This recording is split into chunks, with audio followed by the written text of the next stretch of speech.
en todo esto que estás contando hay una parte que describes, ¿no? Y que además escribiste un artículo bastante impresionante, ¿no? En el Washington Post. Si esta es mi última columna aquí, es porque estoy preso en Cuba, Sí. ¿no? Y tú describes un interrogatorio, creo que es este que decías, que Sí, te ese. suben en un coche, te llevan a... Fue muy heavy ese día. Cuéntanoslo porque lo has contado en Sí. alguna ocasión y has escrito sobre ello y creo que dice mucho también de lo Bueno, que es yo un creo país que fue la como vez ese. que más lejos llegaron, ¿no? Mi hijo estaba acabado de nacer y de pronto yo venía de esos paseos, que venía de hablar con los arrecifes del malecón, porque no tenía con quién hablar, y llego a la casa y mi esposa me dice, vino un policía y dejó una citación para mañana una citación de la policía. Claro, si tú no vas a la citación, ya es un delito. Yo hasta ese momento no había cometido un delito, pero si no voy a la citación, ahí sí oficialmente cometo un delito, ¿no? Entonces estás obligado a ir, ¿no? Entonces al día siguiente dejo el teléfono en la casa para que no me lo quiten, no me lo revisen. Ya me habían quitado el acto en otras ocasiones, en fin, me habían revisado todo. Y yo un experto del asunto, voy sin nada, hasta sin llave, ¿no? Y cuando llego a la supuesta estación policial, me doy cuenta que la estación policial está en ruinas, ¿no? Hay unos obreros construyendo y tal. Y es como, pero aquí me han citado si aquí no hay ni policía, ¿no? Y cuando entro a preguntarle a uno de los obreros, por detrás, siento que dicen mi nombre, ¿eres Abraham Jiménez? Y cuando no me dan tiempo ni a virarme, y unos hombres 5 o 6 me introducen en una de esas habitaciones de ese lugar que está en obra, cierran las persianas. Imagínate, y aparte lo hacen totalmente intencional porque tienen todo eso estudiado, ¿no? Todo el golpe psicológico y todo. Eran personas enormes, fuertes Sí, la y tal. intimidación. Y me intimidaron y me dicen, desnúdate. 6 tipos así parados enfrente de ti y tú dices, bueno, hay que desnudarse. Me desnudé, me viraron contra la pared, me metieron la mano en el pelo, me esposaron. Hablamos de un desnudo completo. Completo. Que es una manera también de humillar. Claro, de Berham, claro. Todo eso está estudiado, Me esposan, me sacan de ese lugar y ¿para dónde vamos? ¿Para dónde me llevan? Me meten en un carro. No. Ahora te decimos, esposado. Me dicen, baja la cabeza. Para que la gente, si yo voy esposado y me meten la cabeza así y uno que va al lado mío me empuja la cabeza aquí abajo. Entonces, en el trayecto yo intentaba como levantar la cabeza porque yo dije, bueno, ahora sí ya me van a desaparecer del mapa. Yo estaba súper asustado, ¿no? Y me decían, no puedes ver. Y le empezaron a dar vuelta al coche así.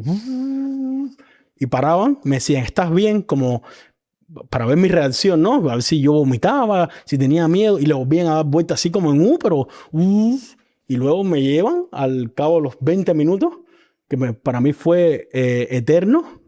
Llegamos a la sede de la Seguridad del Estado, que hay que decirle a la gente que es una especie de KGB, que es una entidad que públicamente no existe, pero que es la que rige todo el castrismo en Cuba.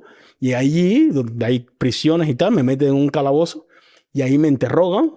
Me dicen que si yo vuelvo a escribir en el Washington Post una otra columna, me van a meter preso. Que ellos estaban esperando que... Fíjate el nivel de crueldad. Estaban esperando que naciera mi hijo para hacerme eso. Y si yo vuelvo a publicar una columna más en el Washington Post, me van a meter preso. Pero eso maquiavélicamente y desde la maldad tiene sentido. Es decir, tú vas a tener todavía más temor a estar preso cuando has tenido un niño. Porque ya no es solo... Vuelvo un poco al daño colectivo. Es el daño que te hacen a ti, claro. Y tú vas a echar en falta a ese hijo, pero también le están quitando un padre a tu hijo, ¿no? Entonces, es esa intención de hacer un daño al mayor número de personas de tu entorno. No, y en esos interrogatorios, bueno, lo cuento muy por encima, ¿no? Pero en los interrogatorios que duran 5, 6, 8 horas, todo eso está lleno de agresiones de ese tipo, ¿no? Vas a joder a tu familia, esto va a ser culpa tuya, vas a dejar a tu hijo sin padre, todo eso va acompañado de todo eso, ¿no? Y entonces luego en ese interrogatorio es que lo firman, me devuelven al cabo de las horas, igual el mismo proceso para atrás, esposado y tal, y me sueltan en la ciudad, yo tengo que regresar a mi casa caminando, Y ese día por la noche publican en el noticiero, no sé, es como que el telediario, sí. El único telediario, publiquen unas imágenes de un tipo que han capturado, que es un agente de la CIA, y lo ponen hablando, ¿no? Y tú te estás viendo ahí. Y de pronto fue muy, muy surreal porque, claro, yo me estaba viendo, pero claro, ese no era yo, porque estaba cohesionado, y yo decía, pero ¿cómo son capaces de hacer esto, no? Y entonces, claro, yo estaba en una encrucijada. Les escribo a mis editores y les digo, mira, me ha pasado esto, mis editores de Washington Post. Y ellos me dicen, no, vamos a ver organizaciones internacionales y tal, no escribas, no. Yo le dije, no, aquí lo único que yo puedo hacer para protegerme es escribir y contar lo que me ha pasado y decir que si me meten preso ha sido por escribir una columna más. Y por eso es que escribo esa columna donde digo, si esta es mi última columna es porque yo estoy preso y me han desaparecido. No, porque ya habían acabado conmigo, David. ¿Qué me quedaba más? La pluma, es lo único. Bueno, eso demuestra tu valentía y tu amor también por Cuba y por la libertad de expresión. En ese artículo, si esta es mi última columna aquí es porque estoy preso en Cuba, dices algo que me parece muy cierto de todas las dictaduras, ¿no? ¿Cómo es posible que un gobierno le tenga tanto miedo a que su propia realidad salga a la luz, que es capaz de atropellar a alguien con semejante impunidad por tan solo contar esa realidad? Y creo que define mucho porque hablamos de valentía, en este caso la tuya, pero detrás hay una gran cobardía. Es tener miedo a la palabra, tener miedo a un artículo, tener miedo a que alguien cuente lo que está pasando, ¿no? Entonces, al final no dejan de ser regímenes que viven en el terror ellos mismos, ¿no? Total. Y después de escribirlo, ¿qué ocurre? Después vino casualmente las protestas del verano del 21. Bueno, Cuba ya estaba en un momento que era una olla de presión. Una olla de presión. Explotan unas semanas después las protestas más grandes de todas de los 67 años de Cuba.